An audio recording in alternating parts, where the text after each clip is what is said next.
All right, so today in the nothing but hard choices category, we're gonna be going over the FN 509 Tactical and the Shadow Systems DR920. That one specifically is the Warrior Poet Edition, but there are the standard DR920 in the Elite and the Combat Cuts, which have just small differences, kind of like the FN 509 and the FN 509 Tactical.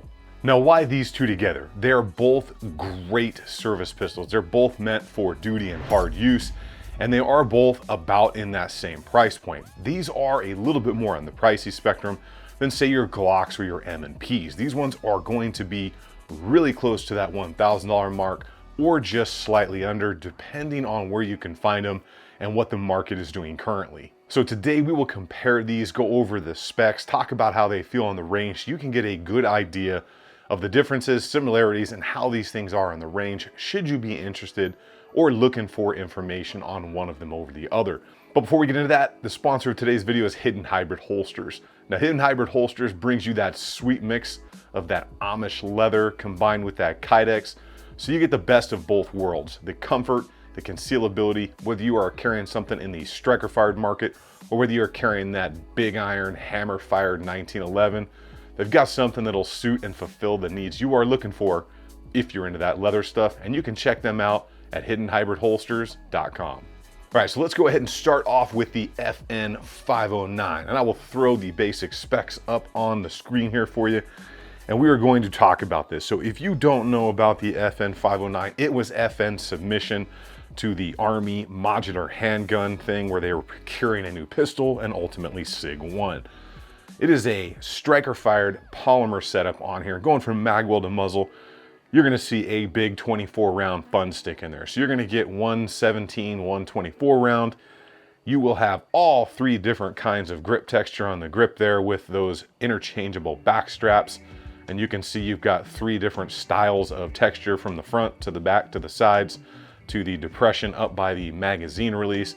You do have full ambidextrous controls on this, from the mag release to the slide release. The trigger on this thing, however, is not great from the factory. A 5.5 to a 7.7 pound pull. It's pretty atrocious, which is why you see the Apex in there. Moving forward, you do have 4 slots of 1913 Picatinny rail, and overall a nicely contoured trigger guard. Should you be wearing gloves, you're gonna be able to get right in that area and start working the trigger. Traditional takedown lever, moving up into that slide, you will see front and rear serrations topped off with some suppressor height Trijicon night sights, because this comes with a threaded barrel, comes with a different recoil spring in there, so you can run this thing suppressed or comped at your leisure. It's got a super low optics mounting platform on it. You can see the RMR on there. And then it has a cold hammer forged barrel in there, which is going to give you all the life you're going to need out of this pistol. Overall, this is a sweet looking firearm, and it's going to do everything you're going to need it to do out there on the range. All right, moving on to the specs of the DR920 right there. Like I said, this one's the War Poet, but they do have the standard combat and the Elite model. What we're going to get on here, I'll throw that basic spec package up for you. And let's talk about this from magwell to muzzle. You will get a factory magwell with this, which is a huge plus. You will get 2 Magpul PMags with it, but you can use your Glock mags should you already have them. And you're going to have that nice sandpaper texture all the way around, from the front to the back to the sides, and it goes high all the way up to the slide stop slide release. Single-sided mag release here and a single-sided slide release. No ambi controls on this model. You've got a nicely double undercut trigger guard right there with that custom Shadow Systems trigger. Standard takedown right there for a Glock style pistol. Then you have those very nice ledges to help you control recoil impulse that also carry that sandpaper texture. Moving forward onto that rail, you have a single slot of rail up there, and it is the standard size for Glock. So not as much as the FN, but still very solid. You do have a little bit of an extended beaver tail when it comes to where your web of your palm is going to get up in there on the back. And that is going to be about it for the frame here. Again, polymer striker fired setup. Moving up onto the slide, this specific one in the Elite version, you're going to have front serrations, rear serrations, serrations across the top of that slide. some window work, some depressions, the logos, and of course that War Poet symbol on this one. And it's going to run Glock internals in here, so it's going to look very familiar should you be into the Glock thing. You are going to get a mid-height set of sights on this thing. You're going to have a darked out rear and a very bright yellow high-vis front, almost like a yellow-green in there. So a very nice set of sights, and that is an Ameriglow front on there. This specific version has a custom milled setup on the slide, so it is very low into the slide, and you have a multi-cut optic directly to the slide rather than using a plate system. You got a 416R barrel in there with traditional rifling, which is threaded, so you can use your suppressors or comps or whatever you are into out there on the range. So overall, you can see these are equipped fairly similarly with a few different things because they are from different manufacturers, but overall, a lot of really good stuff going on. So how do these things perform out on the range, and what do they feel like? Now, the DR920 from Shadow Systems is a whole different level of Glock clone. Everything from the magwell to the stipple work on it to those ledges for where you can get your thumb is indexed on there. It feels totally different than any Glock you have unless you've had a ton of work done to it. The thing fires super fast with that Shadow Systems trigger. Magazine exchanges are extremely easy with that added surface area of the magwell. And overall, that recoil impulse is very minimal because of how low that bore axis is and just how much grip and texture you have to work with on this.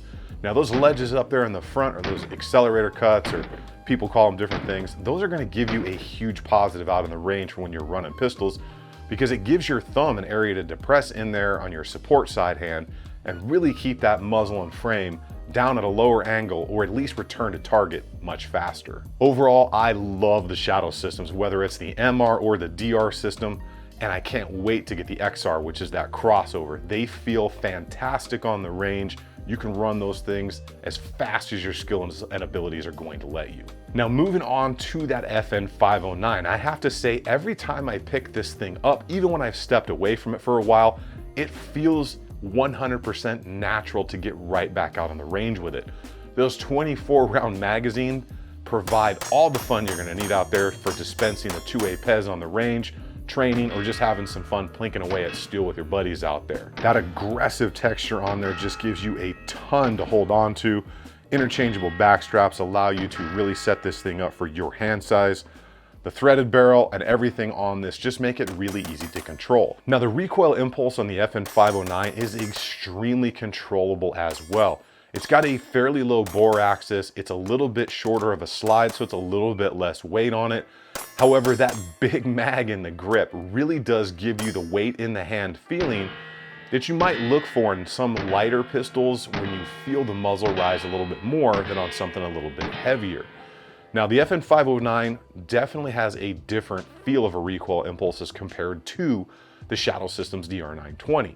It's not necessarily more intense, but it just feels different due to where the weight is distributed in that pistol. But either way you slice it between those two pistols, you can run those things as fast as your skills and abilities are going to allow you. Like I said, there is nothing that's going to hold you back on either of these pistols.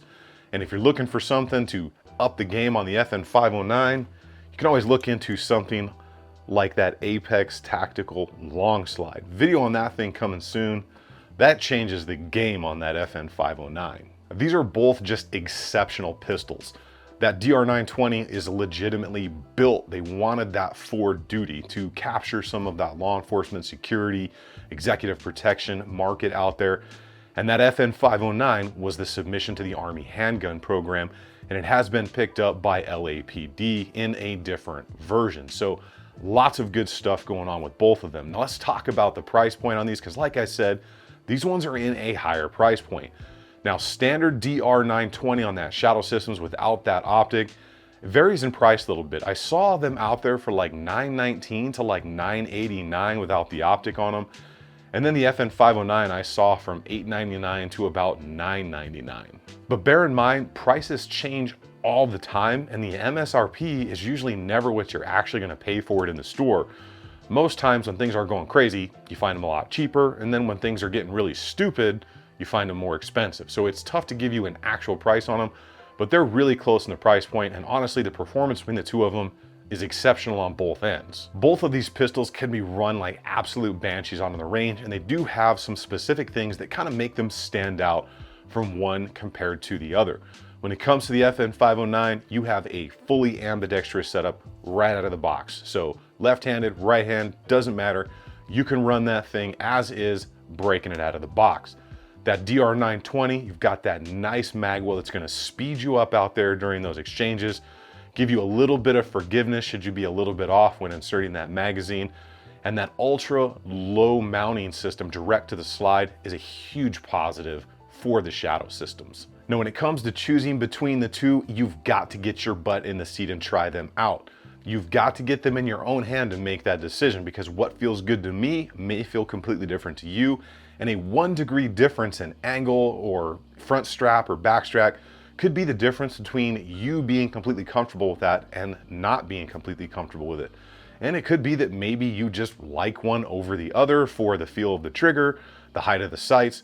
That's why I always tell people you've got to get it in your hand, even if you're just able to get your hands on them in the store, do a couple press outs, do a couple trigger pulls to see which one is going to fit the angles of your hands, your wrists, and your body best over the other. And just because I know someone's going to ask, no, I do not know if FN is ever going to do the gray thing again or where you can get it. That is a factory gray frame and it's not Cerakoted. I've never seen another one out on the wild. So can't help you out there, guys. I am sorry. Well, that's what I have for you today, and this is where we bond with the sanctity of subscription here. So go ahead and get subbed up, turn those notification bell icons on down there. Leave me a comment on, do you like one over the other and why? I always love to hear what people say makes them like one pistol over the other or dislike one over the other. A lot of good arguments can be made on both ends when it comes to these things. So definitely let me know in the comments down below. Give the video a like if you are into it. A huge thank you to all of my Patreons. Massive support structure for the channel. You can support me over there by using any of the links down below or my website. All that stuff helps keep the channel going. Now you guys get out there in the range and have some fun. And remember, if you stay ready, you ain't got to get ready. I will see you guys on the next one.